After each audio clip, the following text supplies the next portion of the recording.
नमस्कार मित्रांनो, शुभविवाह मालिकेच्या आजच्या भागामध्ये आता भूमी ही डॉक्टर संकर्षणच्या घरी राहण्यासाठी आलेली असते आणि डॉक्टर संकर्षण हा तिथेच उभा असतो आणि तेवढ्यात त्यांचा जो नोकर असतो म्हणजेच काम करणारा तो येतो आणि सर काय करायचं आहे असं विचारतो. त्यावेळेला त्याला तो सांगतो की एक काम कर, माझ्या गाडीमध्ये जी बॅग आहे ना सूटकेस ती काढ आणि माझ्या बेडरूममध्ये जाऊन ठेवून दे.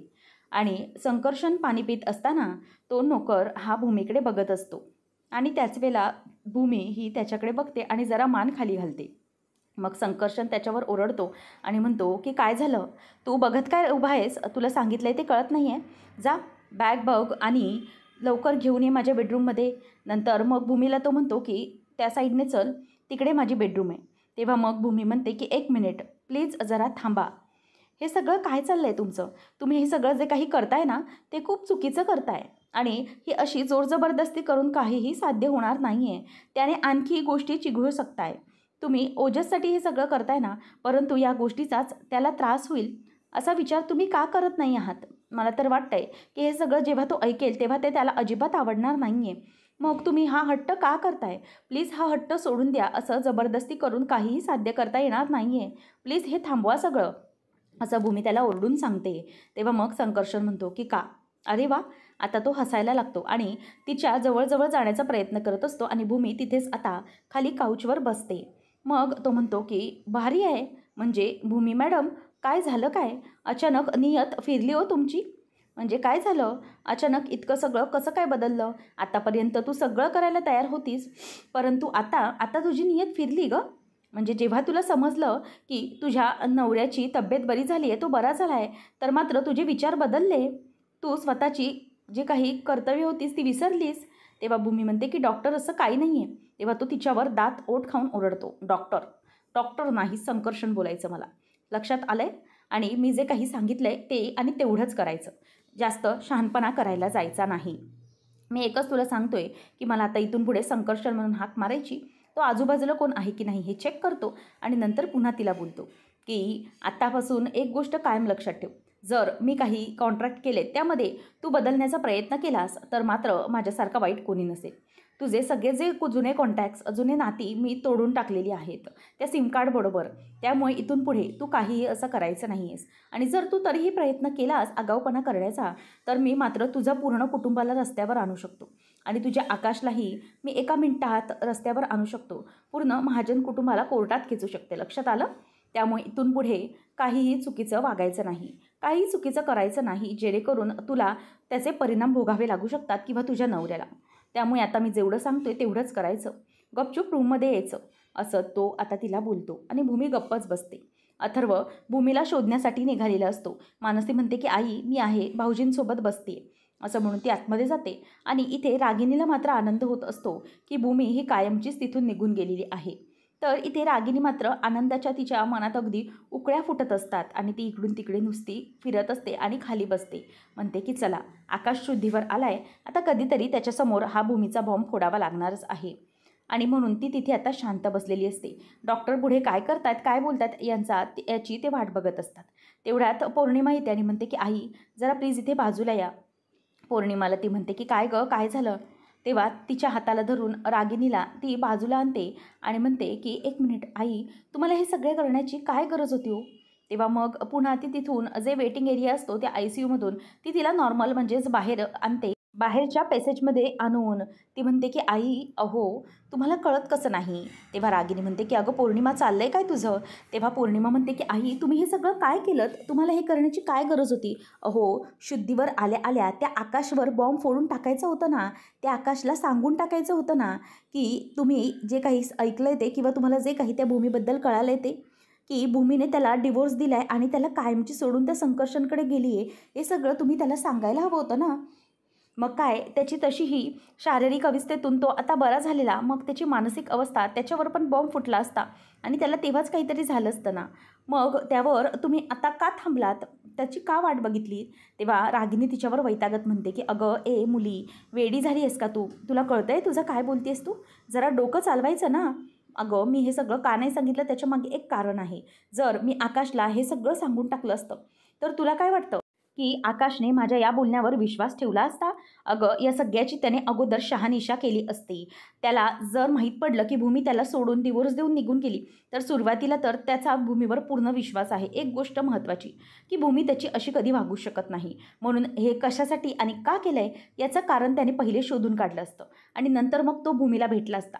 त्या दोघांची भेट झाली असती. त्यानंतर आता प्रेमाच्या भरात आणि इमोशनल ब्लॅकमेल केल्यानंतर भूमीने त्याला सगळं ओकून टाकलं असतं.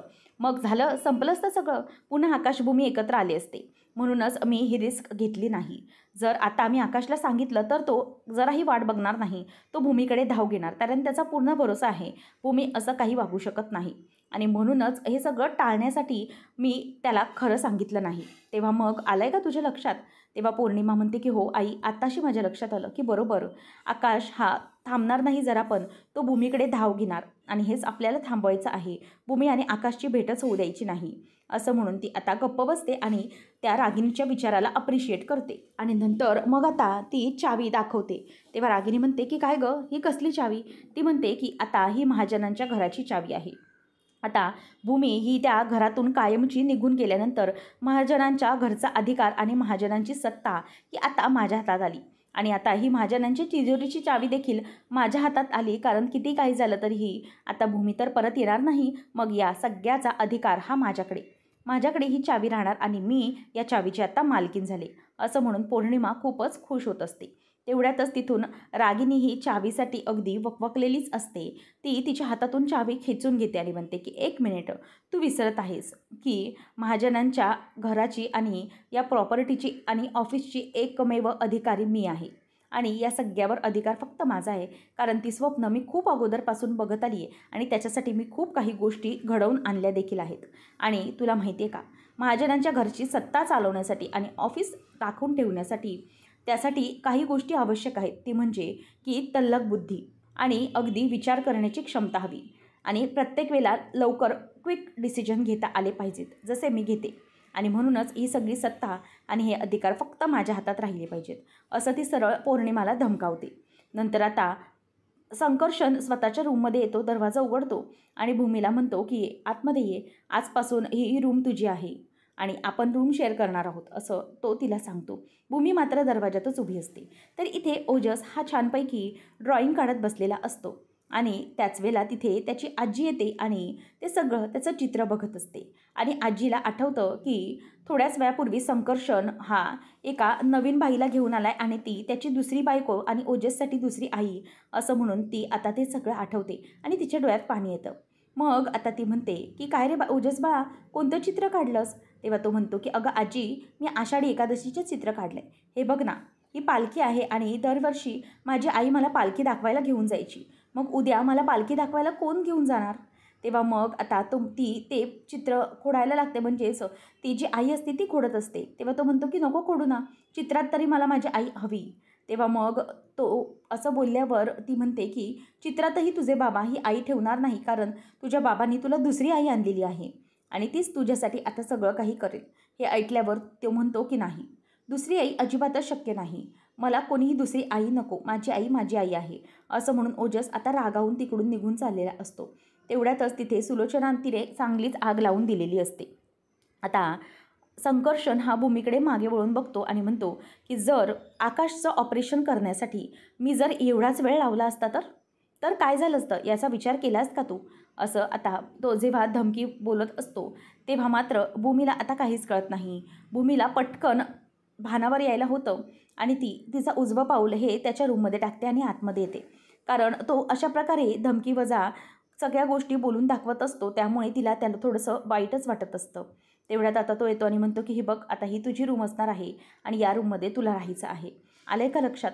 तेव्हा भूमी आता सगळ्या रूमकडे बघते. त्यावेळेला तिथे पल्लवी, ओजस आणि संकर्षण तिघांचाही फोटो असतो. आता तो फोटो पाहिल्यानंतर भूमीला जरासं डोळ्यात पाणी येतं, कारण तिची अशीच एक फॅमिली होती जी महाजनांच्या घरी होती आणि तिला या सगळ्याचं खूपच आता त्रास होत असतो. ती आजूबाजूला सगळीकडे वळून बघते. तेव्हा तो म्हणतो की हे बघ, आता हे सगळं तुलाच सांभाळायचं आहे. ही रूम, ओजसचं सगळं काही, शिवाय हे घर आता तुझ्याच हातात असेल, त्यामुळे तुला सांभाळायचं सगळं, असं भूमीला आता तो बोलून दाखवतो. त्यावेळेला भूमी त्याच गोष्टीचा विचार करत असते. तेवढ्यात ओजस येतो आणि म्हणतो की कोण आहेस तू? निघ पहिले इकडून, ही माझ्या आईची रूम आहे आणि माझ्या आईच्या रूममध्ये दुसरी कोणीही बाई मला चालणार नाही. तेव्हा मग आता तो म्हणतो की ओजस बाळा हे बघ ऐक ही तुझी. तेव्हा तो काही बोलायला जाणार तेवढ्यातच ओजस पुन्हा म्हणतो की 1 मिनिट, मला काहीही बोलायचं नाही आहे तुमच्याशी. आणि एक गोष्ट महत्त्वाची ती म्हणजे की ही माझ्या आईची रूम आहे आणि माझ्या आईची जागा दुसरं कोणीही घेऊ शकत नाही. म्हणूनच या रूममध्ये आता इथे थांबायचं नाही तू. आत्ताच्या आता इथून निघायचं. माझ्या आईच्या रूममध्ये थांबलेलं मला अजिबात चालणार नाही, असं बिचारा ओजस हा बोलून दाखवत असतो. आणि त्याने असं बोलल्याबरोबर भूमी ही गप्पच उभी असते. खरं तर भूमीच्या मनातही तीच इच्छा असते, कारण तिलाही तिथे राहणं हे पसंतच नसतं. म्हणून भूमीला एका मनाने असं वाटत असतं की जर या मुलाचं तरी ऐकून या डॉक्टर संकर्षणने माझं ऐकलं तर, म्हणून ती जरा तिथेच बघत असते. तेव्हा मग ओजसला संकर्षण म्हणतो की बाळा असं करू नकोस, मी तुझ्यासाठी ही दुसरी आई आणली आहे, तुझी काळजी घेणार आहे ती. तेव्हा मग संकर्षणला तो म्हणतो की नाही, मला दुसरी आई वगैरे कोणीही नको, मला फक्त माझी आई हवी आहे. आणाल तुम्ही माझी आई तर प्लीज माझी आई मला परत आणून द्या, परंतु ही दुसरी वगैरे आई मला नको आहे, असं सरळ तो आता त्याला सांगून टाकतो. आणि तिथून रागाने निघून जातो. संकर्षणलाही आता टेन्शन येतं की काय करू. तर आकाश आता उठून बसलेला असतो आणि त्याची तब्येत बऱ्यापैकी स्टेबल झालेली असते आणि नर्स त्याला खायला गोळ्या देत असते आणि मग त्याचे कोर्स पूर्णपणे व्यवस्थित होत असतात. आणि इथे आता सुलोचना मात्र खूप आनंदात असते जेव्हा ती बघते की ओजसने असं बापाला बोलून दाखवलं, कारण तिने त्यासाठीच ठिणगी लावून दिलेली असते की त्या बाईला कधीही एक्सेप्ट करणार नाही म्हणून. परंतु आकाश आता तिथे डॉक्टरकडे असताना संकर्षण इथे आता तिच्याकडे बघतच राहतो, कारण त्याला माहीत असतं की हे सगळं जे काही केलं आहे ओजसच्या मनात हा जो काही द्वेष पसरवला आहे तो केवळ त्याच्या या आजीनेच पसरवला आहे, असं म्हणून तो तिच्याकडे आता थोडं नजर रोखूनच पाहत असतो. नंतर आता इथे आकाश मात्र गोळ्या वगैरे घेऊन व्यवस्थित असतो, परंतु त्याला भूमीची आठवण येत असते. भूमी अजून कुठे आली नाही असा विचार त्याच्या डोक्यामध्ये सुरू असतो. आकाश शेवटी विचारतोस की मानसी, अगं भूमी कुठे आहे? अगं किती वेळ झाला, ती अजून आलेली नाही. मी स्टेबल होऊन आणि मला शुद्ध होऊन कितीतरी वेळ झाला आहे, परंतु अजून कुठे आहे ती? तेव्हा मग ती म्हणते की आकाश भाऊजी, मी ताईला कॉल ट्राय करते परंतु तिचा कॉल लागत नाही आहे. तेव्हा मग आकाश म्हणतो की अगं परंतु म्हणू, मला एक गोष्ट सांग की फोन कसा लागत नाही आहे? अशा कोणत्या एरियामध्ये गेली आहे ती की तिचा फोन लागत नाही आहे? तेव्हा रागिनी म्हणते की अरे आकाश बाळा, ती अंबेजोगाईला गेली आहे ना. तेव्हा मग तो म्हणतो की अंबेजोगाई, तिथे तर नेटवर्क असतं, मग अचानक तिचा फोन का नाही लागत आहे? तेव्हा मग त्यावर मानसी म्हणते की हो, फोन लागतच नाही आहे. रागिनी सावरून घेते की अरे आकाश, त्याचं काय आहे ना, ते एक गावखेडच आहे ना, आणि सध्या काय पावसाचे दिवस चालू आहेत, त्यामुळे नेटवर्क येत जात असेल, फोन लागत नसेल, तू काळजी करू नकोस. हां, तिला नेटवर्क लागेल तेव्हा ती नक्कीच कॉल करेल.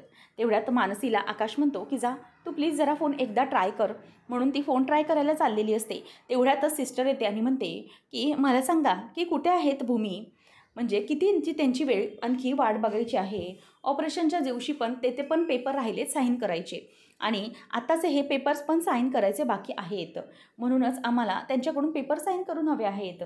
ऑपरेशनच्या 4 दिवशी पण त्या गायब होत्या, ऑपरेशनच्या अगोदरचे 4 दिवस, नंतर ऑपरेशननंतर पुन्हा गायब झाल्यात. नक्की काय करायचं तरी काय आम्ही? आणि काय ना, सायनिंग ऑथॉरिटी त्या आहेत ना, त्यामुळे त्यांची सही घेणं गरजेचं आहे. मानसी म्हणते की हो, ती येईलच, मी तिला कॉल करते आहे, असं म्हणून ती सिस्टरच्या तेवढ्यापुरती वेळ मारून नेते. आणि नंतर आकाश म्हणतो की हे काय, म्हणजे मला कळत नाही आहे, भूमी ऑपरेशनच्या अगोदर पण 4 दिवस गायब होती म्हणजे काय? तेव्हा आता सिस्टरला मानसी सांगते की तुम्ही काळजी करू नका, हां येईल ताई, मी तिच्याशी बोलून घेते, ती येईल लवकरच, असं म्हणून ती तिला पाठवून देते. आणि नंतर आकाश आता म्हणतो की मानसी, मला कळत नाही आहे, काही तुम्ही माझ्यापासून लपवण्याचा प्रयत्न करताय का? तेव्हा मग मानसी म्हणते की नाही भाऊजी, काय लपवणार? तेव्हा रागिनी म्हणते की अरे आकाश, त्याचं काय ना की तुझ्या ऑपरेशनच्या अगोदरपासूनच भूमी अगदी व्रत वगैरे करत होती, सारखी दिवसरात्र देवाचा धावा करत होती, देवळात जात होती. आणि जेव्हा एकदा तिला समजलं की तू बरा होत आलायस, म्हणजे तुला लवकर बरं झालं पाहिजे, मग त्या ऑपरेशननंतर भूमी थेट अंबेजोगाईलाच निघून गेली आणि म्हणूनच तिथे असं घडलं आहे आणि म्हणून सह्या मिळाल्या नाहीत, बाकी काही नाही. तेव्हा मग आकाशला हे थोडंसं काहीतरी बिनसल्यासारखं किंवा चुकीचं वाटत असतं. आकाश म्हणतो की नक्की हेच आणि एवढंच कारण आहे ना? मानसी प्लीज मला खरं सांग, जर काही असेल तर. भूमी कारण असं करत नाही, मला ना हे जरा काहीतरी चुकीचं वाटतंय, असं वाटतं की काहीतरी गडबड आहे. तेव्हा मानसी आणि रागिनी समजवतात की काही नाही, भूमी येणारच आहे. तर इकडे आता आकाश हा रूममध्येच असतो. रात्र झालेली असते तरीही अजून भूमी येत नाही आणि त्याला त्यांचा झालेला ॲक्सिडेंट म्हणजे त्यांचे जे शेवटचे ते भेटलेले ते आठवत असतं. आकाश आणि भूमी दोघंही अगदी खूप आनंदात असतात. आकाश म्हणतो की बरं वाटतंय ना, आपण छान अशी आपली पहिली फॅमिली ट्रिप आहे आपल्या फॅमिलीची. तेव्हा भूमी म्हणते की हो ना, पिल्लूची पहिली फॅमिली ट्रिप आणि तेही देवदर्शन. खूप छान ना, असं म्हणून दोघेही खुश असतात.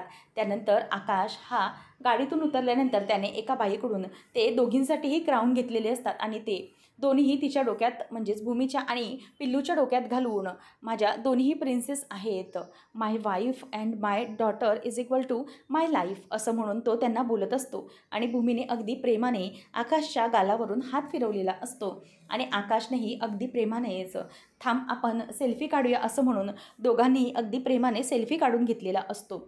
हे सगळं आता आकाशला आठवत असतं आणि त्याला खूप त्रास होत असतो आणि पिल्लू ही फोटोमध्ये झोपलेली असते आणि भूमी म्हणते की बघ ना, ही झोपली आहे, नाहीतर हिने पण किती छान एन्जॉय केलं असतं ना, मस्त झोपा काढतायत मॅडम असं म्हणून दोघंही आता त्याच बाबतीत गप्पा मारत निघालेले असतात. परंतु जेव्हा आता गाडी स्टार्ट होते तेव्हा मात्र अपघात झालेला असतो. आता आकाश ते सगळं आठवतो आणि त्याच्या डोळ्यातून पाणी येतं. तो म्हणतो की भूमी, किती खुश होतो ना आपण जेव्हा त्या ट्रिपसाठी निघालेलो होतो. दोघंजणही नाही तर तिघंजणही आपली परफेक्ट फॅमिली निघाली होती आणि त्या सगळ्यात आपण आनंदी होतो. पुढच्या आयुष्याची सगळी स्वप्न आपण रंगवत होतो त्या ट्रिपमधून. परंतु एका क्षणातच होत्याचं नव्हतं झालं. तो ॲक्सिडेंट झाला, अपघात झाला आणि सगळं काही उद्ध्वस्त होऊन गेलं. भूमी, मला खरंच खूप वाईट वाटतंय की हे सगळे क्षण आपल्या आयुष्यात आले. आपण किती आनंदात होतो ना त्या दिवशी आणि ते ॲक्सिडेंट झालं आणि त्यानंतर तू मला भेटलीच नाही आहेस. भूमी, खरंच खूप आठवण येते गं तुझी. कधी भेटायला येतेस तू असं मला झालं आहे. तुला बघायचं आहे, मला तुला भेटायचं आहे. खूप इच्छा होती आहे. मला बरं तर वाटतं आहे, परंतु बरं वाटल्यानंतर माझी भूमी माझ्यासोबत आणि माझ्यासमोर नाही आहे. याचा त्रास मला जास्त होतो आहे. कारण कितीही काही झालं तरीही माझी भूमी ही माझ्यापर्यंत येणार हे मला माहीतच आहे. ती कधीही माझ्याबद्दल चुकीचा विचार करू शकत नाही आहे असं म्हणून तो स्वतःच्याच मनाची सांगड घालत असतो, समजूत घालतो. आणि नंतर तो म्हणतो की पण नक्की हे काय असेल? मानसी ज्याप्रमाणे मला सांगते त्याप्रमाणे मला जरा काहीतरी चुकीचं वाटतंय. जर मला शुद्ध आली असतं तर माझी भूमी ही माझ्यासमोर असती. पण अचानक आता असं काय घडलं आहे यावेळी की माझी भूमी ही माझ्यासमोर नाही आहे? नक्की काही घडलं आहे का? काही चुकीचं झालं आहे का या ॲक्सिडेंटनंतर? असा विचार आता आकाशच्या डोक्यात येतो. आणि नंतर तो म्हणतो की नाही, मला इतकं तरी कळतं आहे की माझ्या भूमीला समजलं असणार. मला इथे शुद्ध आल्यानंतर ती जिथे कुठे असेल तिथे तिला नक्कीच समजलं असेल की मी शुद्धीवर आलो आहे आणि ती मला भेटण्याचा प्रयत्न नक्कीच करणार. तर इथे भूमी ही स्वतःशीच बोलत असते आणि म्हणते की आकाश, मला कळतं आहे रे, ह्यावेळेला तुला शुद्ध आली असेल. तू शुद्ध आल्यानंतर विचार करत असशीलच की माझी भूमी माझ्याबरोबर का नाही आहे? ती अचानक कुठे गेली? असा विचार हा तुझ्या डोक्यामध्ये नक्कीच येणार आहे, मला माहिती आहे. परंतु काय करू रे, माझंही अगदी नाईलाज झाला आहे. काय करू काही सुचत नाही आहे. या सगळ्यात तुला मी भेटू कसं? काय करू मला कळत नाही. मी अडकली आहे या सगळ्यामध्ये आणि तुला वाचवण्यासाठी फक्त मी हे पाऊल उचललं आहे. पण आता मी काय करू हे मला काहीच कळत नाही असं आता ती बोलत असते. आणि ती तिच्या मुलीलाही म्हणते की पिल्लू, मला खरंच कळत नाही आहे, मी काय करू? मला बाबाला भेटण्याची खरंच खूप इच्छा होती आहे, पण काय करायचं तरी काय असा विचार ती करते. आणि इथे आकाश हा त्याचं लक्ष देवाऱ्या म्हणजेच बाजूला असलेल्या फ्रेमवर जातं आणि ती फ्रेम विठ्ठल रुक्मिणीची असते. आणि तो म्हणतो की आता जे काही सगळे बोलत होते त्यावरून माझ्या लक्षात आलं की उद्या आषाढी एकादशी आहे आणि आषाढी एकादशी निमित्त दरवर्षी मी आणि भूमी हे दोघंजणही एकत्र पूजा करायचो. आपलं लग्न झाल्यापासूनची आषाढी प्रत्येक आषाढी माझ्या लक्षात आहे. तर पहिल्या आषाढी एकादशीला भूमीने आता विठ्ठलाला हार घातलेला असतो आणि त्यानंतर आकाश जेव्हा अगदी व्यवस्थित नसतो म्हणजेच तो लहान मुलासारखा मानसिक वागायचा तेव्हा त्याने रुक्मिणीला तो तुळशीमाळा गळा घातलेली असते. आणि दुसऱ्या आषाढी एकादशीला भूमी आणि आकाश यांनी दोघांनीही अक्षरशः आजी आजोबांची विठ्ठल रुक्मिणी म्हणून पूजा केलेली असते आणि घरातच सगळी पूजा वगैरे मांडलेली असते. साक्षात विठ्ठल आणि रुक्मिणी त्यांच्या दर्शनाला म्हणजेच आशीर्वाद देण्यासाठी आलेले असतात. हे सगळं त्याला आठवतं आणि म्हणतो की भूमी, आपली प्रत्येक 2 वर्षाची आषाढी ही अगदी आनंदाने साजरी झाली आहे. यावर्षी असा प्रसंग आला आहे, परंतु मला खात्री आहे की माझी भूमी ही आषाढी एकादशीला मला नक्की भेटायला येणार म्हणजे येणार. विठ्ठल आणि रुक्मिणी हे दोघंजणही आमचं प्रेम बघतायत आणि आमची नक्की ते भेट घालून देणार म्हणजे देणारच, असा आशावाद आकाश ठेवतो. आणि भूमी जिथे असेल तिथे व्यवस्थित असू दे, तिला सुखरूप ठेव, अशी प्रार्थना विठ्ठलाकडे आकाश करतो आणि म्हणतो की काही झालं तरी माझी भूमी मला परत भेटायला येणार, हे मला माहिती आहे. भूमी, आत्तापर्यंत आषाढीला तू कधीही माझ्यापासून वेगळी नव्हतीस आणि आताही नसशील. म्हणून मला विश्वास आहे, माझ्या आषाढीला माझी भूमी ही माझ्यासोबत असणार. असा विचार आता इथे आकाश करत असतो आणि त्याचे हात दोन्हीही तो देवीच्या मूर्तीकडे बघून जोडतो आणि म्हणतो की विठ्ठला, तुलाही माहिती आहे की मी कुठल्या प्रसंगामध्ये आहे, परंतु माझी भूमी जिथे असेल ना तिथे सुखरूप असू दे. तिला काहीही व्हायला नको. फक्त माझी आणि भूमीची तू भेट घालून दे. उद्याच्या आषाढीला आमची भेट नक्की होणार, असं तो मनातच म्हणतो. तर इकडे भूमी ही आपल्या पिल्लूला पाळणा देत असताना म्हणते की बाळा, मला माफ कर. खरंच मला काही सुचत नाही आहे. मी काय करू ते. खरं तर मला बाबांची खूप आठवण येते. किती काही झालं तरी त्यांना मला विसरता येणारच नाही आहे आणि त्यांनाही आपली आठवण येत असणार आहे. बाबा शुद्धीवर आलेले असतील तर ते विचार करत असतील की भूमी आणि माझी पिल्लू म्हणजे क्षितिजा कुठे आहे. परंतु काय करू मी. खरंच खूप इच्छा होती. बाबांना भेटण्यासाठी मी काहीही करायला तयार आहे. कुठलंही कॉन्ट्रॅक्ट, कुठलेही लीगल पेपर्स मी तोडण्यासाठी तयार आहे. कुठल्याही बंधनात मला आकाशसाठी अडकून राहायचं नाही.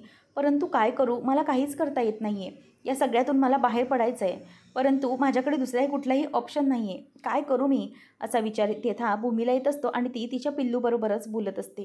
परंतु क्षितिजा मात्र गाढ झोपलेली असते. भूमी आता विचार करते की नक्की काय करू मी. कशाप्रकारे आकाशला शोधू. आकाशला आता शुद्ध पण आली असेल. सगळेजण काय फेस करत असतील, असा विचार भूमीच्या डोक्यात येतो.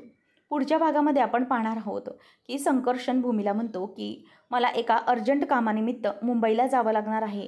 त्यामुळे घरची सगळी जबाबदारी आणि ओजसची जबाबदारी तुला घ्यायची आहे. त्यामुळे ओजसची काळजी घे आणि त्या बाबतीत चुकूनही कोणतीही चूक होता कामा नये, असं आता तो भूमीला सांगत असतो. तेव्हा भूमी गुपचूप त्याचं ऐकते आणि भूमी आता आषाढी एकादशीसाठी घराबाहेर पडलेली असते. तर समोरून पालखी जात असते. तर ती त्या पालखीमध्ये फूल ठेवते आणि म्हणते की देवा, माझी प्लीज इच्छा पूर्ण होऊ दे. माझ्या आकाशपर्यंत मी हे जे काही व्यक्त करते ते पोहोचू दे, असं म्हणून ती तिथेच आता पालखीजवळ फूल टाकते. आणि भूमीला राहत नाही म्हणून ती आता हॉस्पिटलमध्ये आकाशला भेटण्यासाठी डोक्यावर पदर घेऊन देखील आलेली असते. आणि ती आजूबाजूला बघत असते की तिला कोणी बघू नये, म्हणजेच डॉक्टरने बघितलं तर वाट लागेल असं तिला वाटत असतं. परंतु तेवढ्यातच तिथून आता संकर्षण येत असतो आणि तो येत असल्यामुळे भूमी पटकन एका ठिकाणी लपते. आणि संकर्षण हा चालत चालत येतो. त्याच वेळेला त्याला असं वाटतं की कोणीतरी माझ्याकडे बघत आहे. म्हणूनच आता त्याची नजर ही पटकन समोर जाते आणि तिथे कोणीतरी साडीवर त्याला दिसतं. म्हणून तो पटकन आता ते सगळं बघायला जाणार. तेवढ्यातच भूमी ही आणखीनच मागे लपलेली असते दरवाजाच्या आणि संकर्षणची नजर ही तिच्यावरती जाते. आता संकर्षण हा भूमीला बघू शकेल का. आषाढीच्या दिवशी आकाश आणि भूमीची भेट होऊ देईल का आणि नंतर संकर्षण नेमकं काय करेल हे पाहणं रंजकतेचं ठरणार आहे. अशाच मालिकांचे अपडेट जाणून घेण्यासाठी आजच आपल्या चॅनेलला सबस्क्राईब नक्कीच करा. धन्यवाद.